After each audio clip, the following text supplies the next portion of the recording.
Hi all, welcome to honey bytes.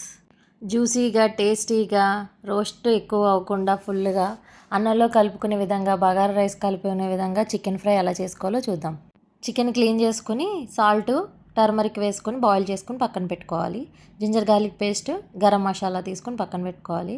సన్నగా కోసిన ఉల్లిపాయలు అండ్ క్యాప్సికమ్, కొత్తిమీర, ఆయిల్, కారము, సాల్ట్ తీసుకుని రెడీగా ఉండాలి. నెక్స్ట్ స్టవ్ ఆన్ చేసి ప్యాన్ పెట్టి ఆయిల్ యాడ్ చేసుకొని ఆనియన్స్ యాడ్ చేసుకోవాలి. ఆనియన్స్ కొంచెం ఫ్రై అవుతుండగానే బాయిల్ చేసుకున్న చికెన్ కూడా యాడ్ చేసుకోవాలి. బాగా మిక్స్ చేసుకుని బాగా మగ్గనివ్వాలి కదా, దగ్గరుండి బాగా మిక్స్ చేసుకుంటూ కలుపుకోవాలన్నమాట.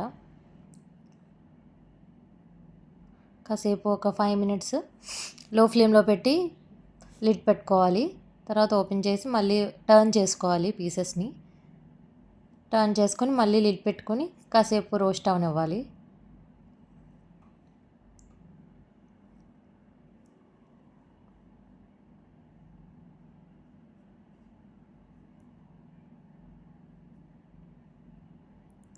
ఇలా రోస్ట్ అయిన దాంట్లో ginger garlic paste, garam masala and capsicum కూడా యాడ్ చేసుకోవాలి. క్యాప్సికమ్ చాలా టేస్టీగా ఉంటుంది ఈ ఫ్రైలో, ట్రై చేయండి ఒకసారి. సాల్ట్ ఆల్రెడీ చికెన్లో వేసుకున్నాం కదా, చూసుకుని తగినంత మళ్ళీ యాడ్ చేసుకోవాలి.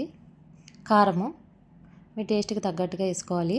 అండ్ కొత్తిమీర కూడా అన్నీ వేసేసుకుని బాగా మిక్స్ చేసుకుని ఒక 2 మినిట్స్ రోస్ట్ అవనివ్వాలి.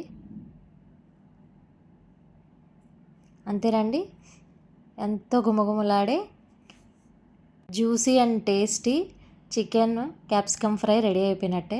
ఇది బగారా రైస్తో తినచ్చు, నార్మల్ రైస్తో తినచ్చు, దేంట్లోకైనా చాలా టేస్టీగా ఉంటుంది. వేరే కర్రీ అవసరం లేదు. ఇది అన్నంలోకి కూడా బాగా కలుస్తుంది, చపాతీలోకి కూడా చాలా టేస్టీగా ఉంటుంది. ఒక్కసారి ఇలా ట్రై చేయండి, మీకే నచ్చుతుంది. ట్రై చేసి ఒకసారి కామెంట్ చేయండి. Thank you for watching. Please like, share and subscribe to honey bytes.